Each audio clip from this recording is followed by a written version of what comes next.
What are your strengths and weaknesses? Sir ये सबसे चूतिया सवाल है सर। सबसे पहले तो स्ट्रेंथ है ही नहीं। In English, please. I'm telling you. Why will I tell you my weaknesses?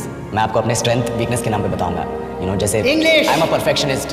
मैं वर्कहॉलिक हूँ। मैं इनोसेंट। English. चुप बैंक क्या लौड़े?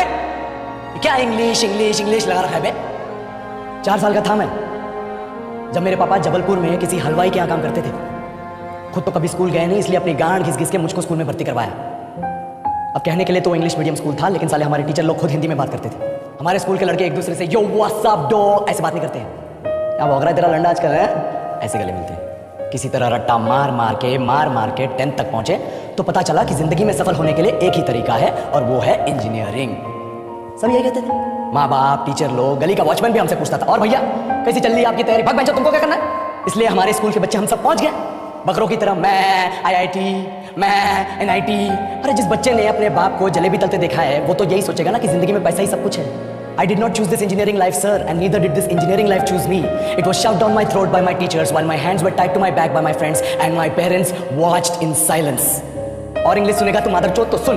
10th के बाद 2 साल लग गए इस कॉलेज में घुसने के लिए, कोचिंग में निकाल दिए। ना कुछ खेले ना कुछ सीखे, और 2 साल बाद जब यहाँ पहुंचे तो पता चला कि बड़े शहरों के कॉन्वेंट स्कूल के पढ़े बच्चे जब अंग्रेजी में बात करते हैं तो मरे हुए फूल भी खिल उठते हैं।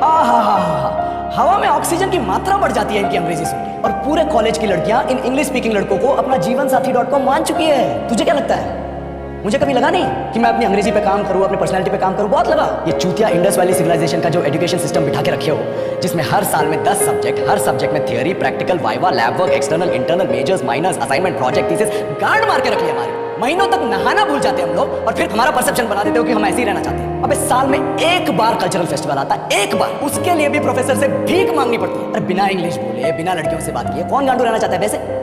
पर टाइम कहाँ है कुछ सीखने के लिए? लगे पड़े कोडिंग सीखने, 3 लैंग्वेज सीख रहे हैं, अलग अलग इंग्लिश छोड़ के। लेकिन जब प्लेसमेंट्स की बात आई तो सबको एप्टीट्यूड चाहिए, पर्सनैलिटी चाहिए, इंग्लिश स्पीकिंग चाहिए। It is not that we can not speak English, sir. We are just very conscious of our diction and our pronunciation, and we are not confident to speak in front of anyone else. If the curriculum was a little bit diverse, if the engineering colleges in our country focused on our all-round development instead of functioning like a goddamn factory that is just mass-producing robots by killing their dreams and handing out degrees, I would not be sitting here in this pointless HR interview, the likes of which exist only in our country.